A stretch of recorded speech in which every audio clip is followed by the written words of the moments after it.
Hi, everyone, and happy Sunday. How's everyone doing? I hope that you have had an amazing Sunday. I hope that you have had a restful weekend. It's a holiday weekend. What's it? President's Day. It's President's Day weekend. So, tomorrow, for a lot of people, you get to sleep in. You get to take the day off to finish doing different things around the house if you want to. If you don't, you could just relax and just let the day go as you want it. For everyone that's joining me, I am Beverly Johnson, owner of Genesis Fitness, located here in Huntsville, Alabama. Now, if you've never been to the state of Alabama, hey, Lucy, if you've never been to the state of Alabama, Huntsville is at the very top. We are about 90 minutes from Nashville, 3.5 hours from Atlanta, and about 2.5, 2 hours from Chattanooga. So we're right in that little sweet spot where if we want to travel, we can go different places. So in Huntsville, we experience all four seasons, unlike the Gulf Coast that pretty much has the same mild temperatures. But in the Gulf, up here in northern Alabama, we get all the seasons. So we've had snow, we have heat, don't have hurricanes, but we do have tornadoes. So a lot of times we'll go outside and be like, this tornado weather. But enough about me, enough about the city of Huntsville. Today is about you and focusing on our health. And the topic we're going to talk about today is high blood pressure. Now, last week we talked about the foundation of what having heart disease looks like. And today we're going to dive into what are some of the symptoms of high blood pressure. And what makes both of those things scary is that they both have similar symptoms. So that's why they're both kind of referred to as the silent killer, because you could have the symptoms for both and not realize it. And so when you're going into these spaces where you don't feel quite right, something doesn't feel off, this is not the time to ignore it and pretend that nothing's happening. I know a lot of times, and I can only speak for my family, where I've had family members and they'll go, oh, I just don't feel right. I'm just going to shake it off, or I'm just going to go to sleep. That's not the time to go to sleep. That's not the time to ignore it, because your health is at stake. When I think about the effects of high blood pressure, I think about years ago, I don't know if you remember director John Singleton, who directed, I want to say, Boys in the Hood, where he died from high blood pressure. I want to say it was high blood pressure. And one of the symptoms of high blood pressure is nosebleeds. And if you are in a space, make sure I get them all. If you are in a space where you are experiencing nosebleeds, that's not the time to ignore it and pretend something's wrong. So we're going to talk about the severe symptoms of high blood pressure. That includes severe headaches, nosebleeds, fatigue, vision problems, chest difficulty breathing, irregular heartbeat, and blood in the urine. Pause. Because you know when I hit that, it means we need to talk about it. If you are going through life and blood is coming out of anywhere that is not normal, that is not the time to ignore it. So if you are in a space where you're experiencing blood in your urine, nosebleeds, fatigue, vision problems, chest pains, this is not the time for you to pretend that is normal and okay.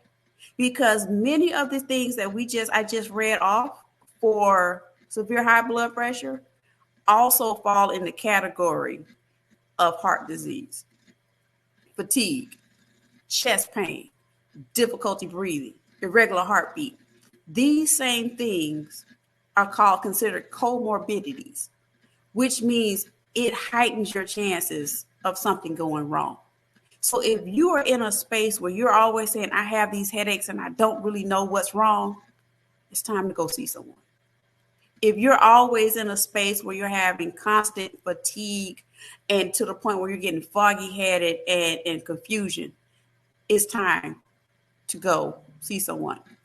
Because years ago, again, I told y'all last week, I ended up having to go home because I thought I was having a heart attack because I was mirroring some of these same symptoms with my blood pressure.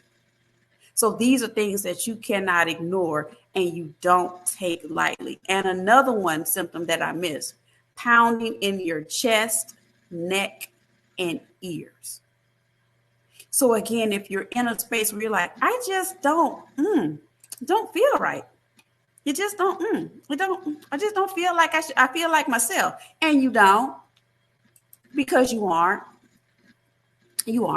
yourself right now, because different things are going on. Now, for the purpose of this discussion, I can only frame my familiar life with blood pressure around my community and around what I've seen. And some of the common questions that come into play is, why is high blood pressure so common in our community? And one of the factors is genetics. That says high rates of high blood pressure may be due because of our genetic makeup. Sometimes that we may also seem more sensitive to salt. A lot of things that I've read and heard in previous discussions is that as things were passed down in our DNA from generations and generations and generations, and the diets of our ancestors have had, our y'all know what I'm trying to say. Our proclivities to salt were embedded into our DNA. So that's one thing. Another thing that they're always contributing to is that environmental factors, what we're exposed to, what our budgets dictate. So if you're in a space where you are in a food desert, and by a food desert, that means you're living in an area where readily available, fresh, healthy foods are not available. So you may have the fast food place, but you may not have access to healthy foods. That may be a contributing factor.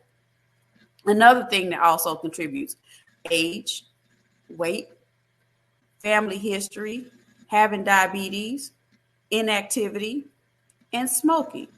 So again, in a lot of our families and a lot of our DNA, it becomes a perfect storm for so many other things. So if you're already dealing with the family having the genetics of having a family of high blood pressure, then you're already now having a high dietary intake of salt.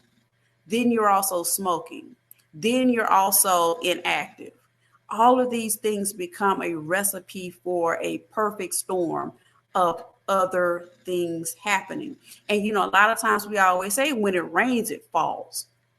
And in these type of categories, this is what we're talking about. When it rains, it falls, because the moment you go to the doctor for one thing, then they go, oh, yeah, and you're probably pre-diabetic.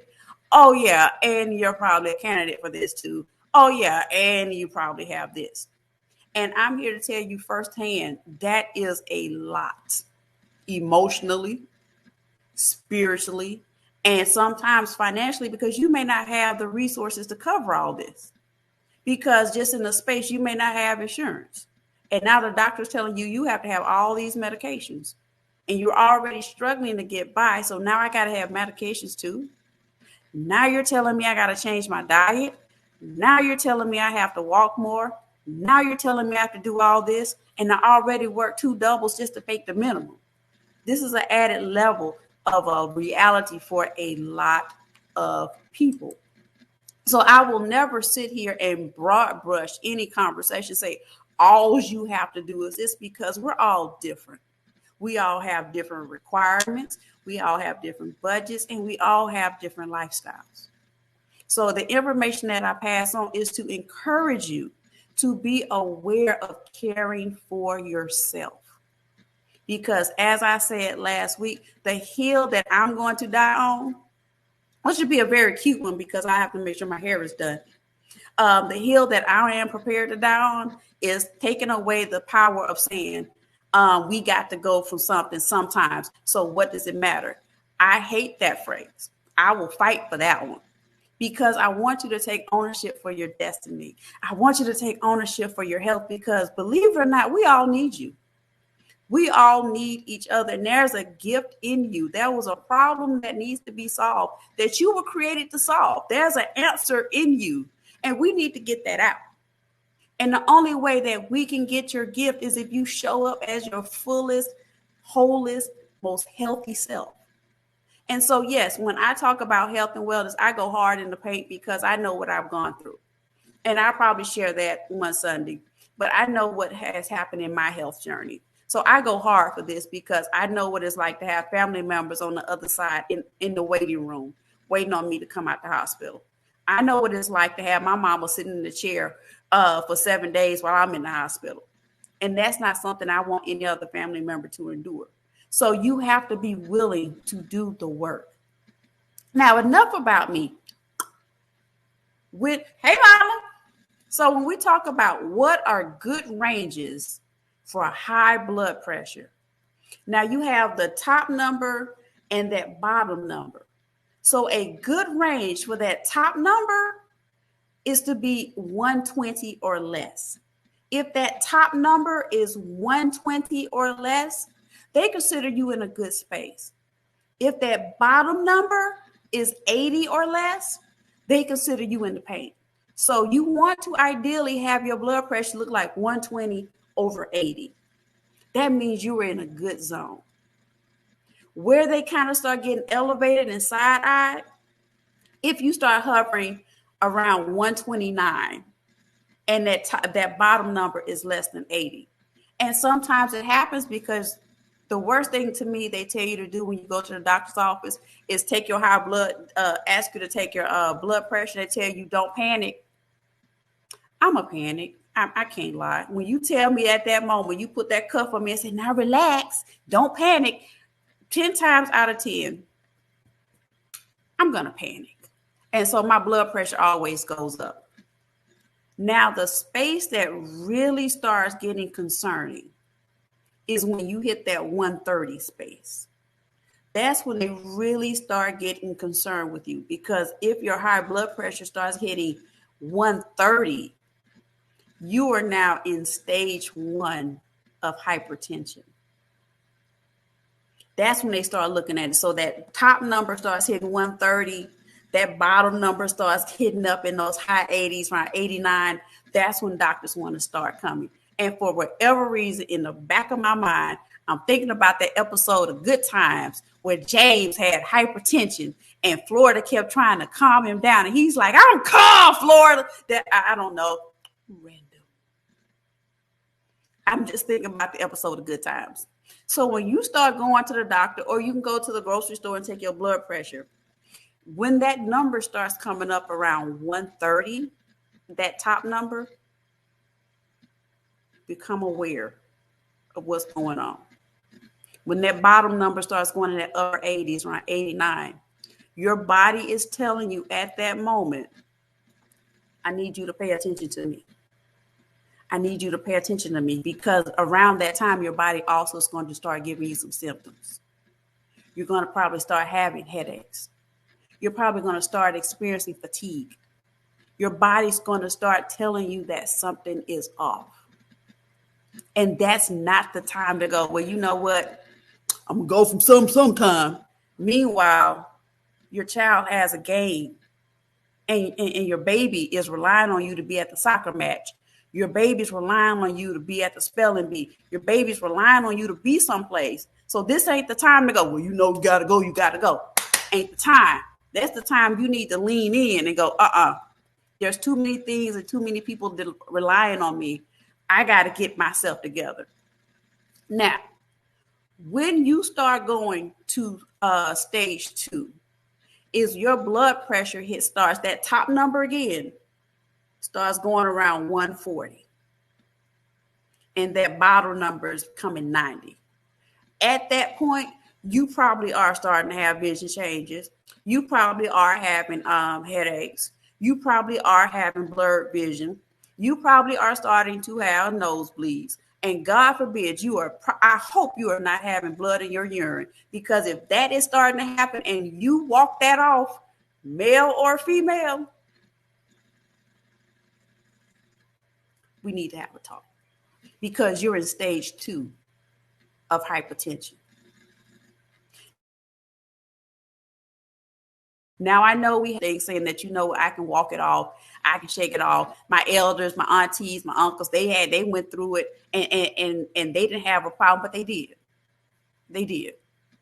Because you think back to that relative that always said they had headaches, never felt well. They were always tired. After work, they always had to lay down. They never could participate. They didn't have the resources or the opportunity to take care of themselves. So to become our ancestors' wildest dreams is to walk the path that they were denied. That means taking care of yourself. Now, number 3, red alert. You are officially in crisis if you are here. If your blood pressure is at 180 and that bottom number is 120, you're going to the emergency room. And they're not going to talk to you. They're not going to have you sit down. They're not going to have you fill out no paperwork. They're going to roll you through the ER and straight to ICU, because you're having an episode. And you should never want to wait till your health gets to red alert status. Going to critical should not be your option. So if I do nothing else but encourage you to go to Walgreens or the grocery store and put your arm in the sleeve and get your blood pressure checked, go do that. You can get one off Amazon to make sure, especially if you know certain things run in your family. If you know your family has a proclivities, I cannot say that word to save my soul today. But you get what I'm trying to say. Dean, I remember them days. Migraines and one. Oh my gosh. That sounds horrible. But you know what, Dean? I thank you for your honesty, and thank you for having the courage to share that, because you may have just changed somebody's life with that, because we don't believe that can happen. But as my grandma used to say, you don't believe fat meat greasy. This is real things. So last week when I alluded to that, I got sick at work and my heart rate was, and they had to take me to the urgent care. My blood pressure, when they finally took me to the medical center, my blood pressure was at the top number was around 150, 160. And it didn't take me long to realize what was going on, because that day I woke up with slurred speech. I was dizzy. I just did not feel like myself. And I remember sitting there going, what is wrong? And I was sitting there and my team lead came. She said, Beverly, how are you? And I was like, I think I'm okay. And she was like, nope. I was like, I think I need to go to the medical center. And that's not a dig on anyone, and I'm not mocking anyone. But I sat there and I felt just like that, because I started to droop on one side. And this is the first time my mama hearing this. Shouldn't have told this in front of y'all. But Mama, I got sick at work that day. And they called my doctor and she said, what's your blood pressure? And I said, I think it's down now to 145, 150. She said, take 2 aspirin and go home. And you are at home for the rest of the week. So this happens to everybody. But let me put it in context. I was also going through a brutal divorce at the time. And my stress level was beyond. So it can happen to anyone. But I don't want you to, when it happens, to ignore it. So again, when you're talking about who can be predisposed to high blood pressure problems, anybody. There's no respect of people. But understand, if you're in these certain categories, it becomes more prevalent. Increased age, which means we are all aging gracefully. So that means as we start making this journey of aging gracefully and beautifully, become more aware of your health. Get your checkups. Go to the doctor. Be like Dean. And thank you again for your transparency. To have the courage to make a lifestyle change, change your eating habits, look at your stressors, look at everything else. Because if you had a best friend or a loved one that was constantly under a lot of duress and always under stress and getting sick, you will intervene and speak with them in love and honesty. And in your journey, you need the courage to give that back to yourself. Another symptom of that increases your chances of high blood pressure, excessive weight. Yes, the last 2 years have been rough on all of us. When all of this happened with the pandemic and sheltering, anxiety naturally took place. We were in uncertainty. We were in confusion. And for a long time, the only thing we could do was go grocery shopping and eat. And for a lot of people, eating became our coping mechanism. And in sometimes it helped manage the emotions. But now that the haze is wearing off, you get an idea of yourself. Take your power back. Return back. I won't say return back to yourself, because maybe along the line of these last 2 years, you've discovered some amazing things about yourself.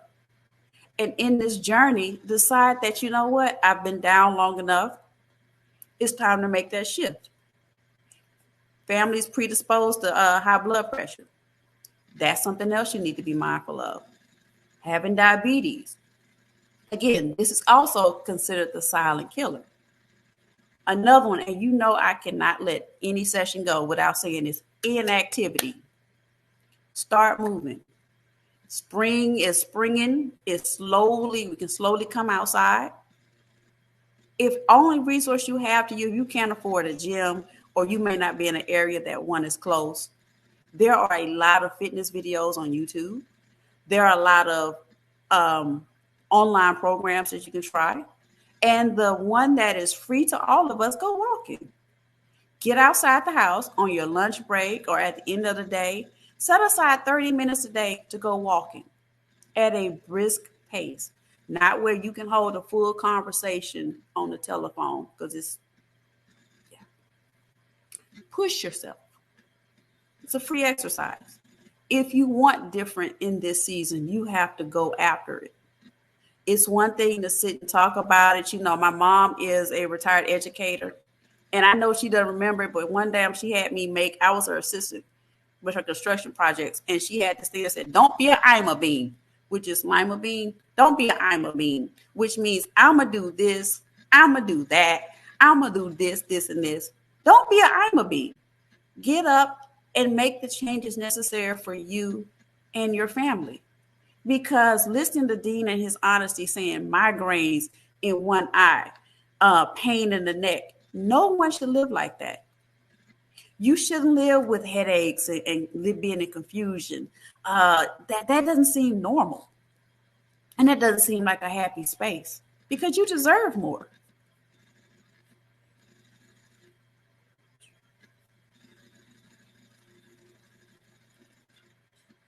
I'm reading Dean's comment. And you know what? You're right, because it takes time. I'm going to bring Jeronica on for that comment, because we really do need to destigmatize therapy. We need to destigmatize asking for help.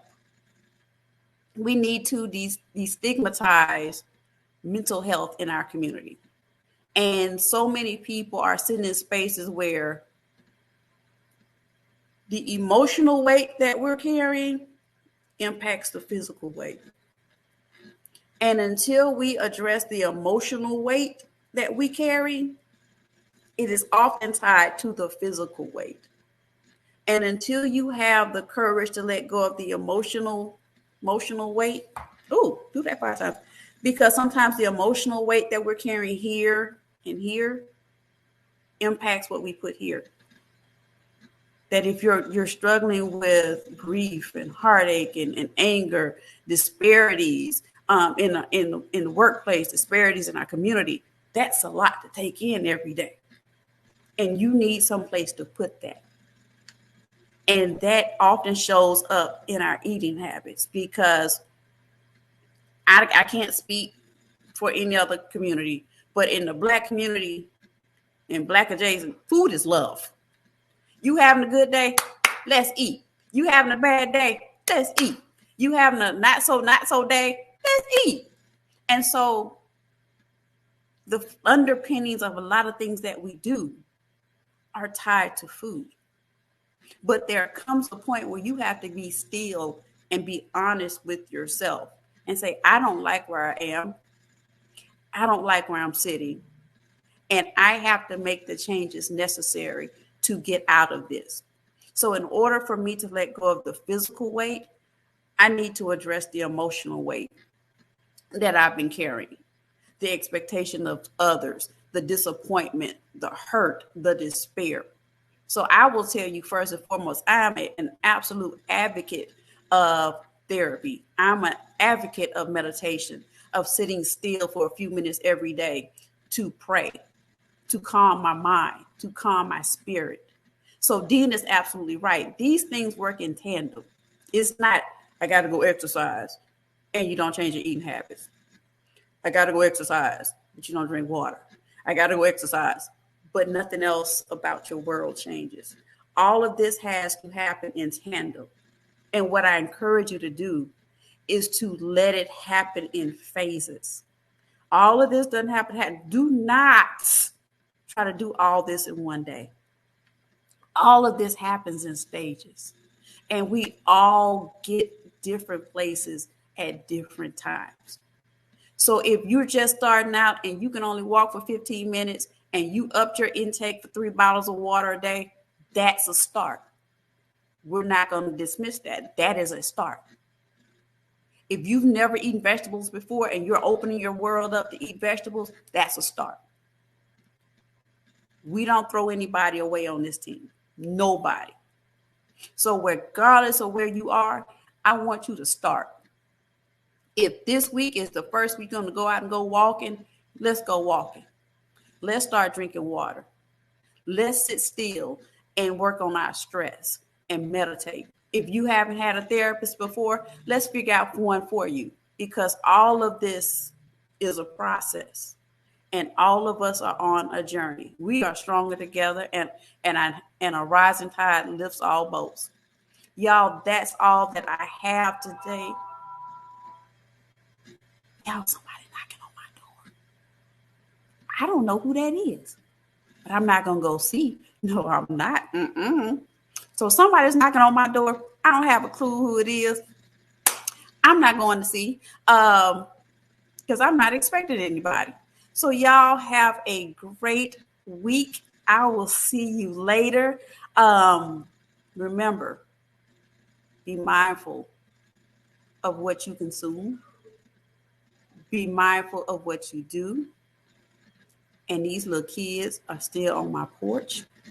So let me go answer the door. I love y'all. And I'll see y'all later.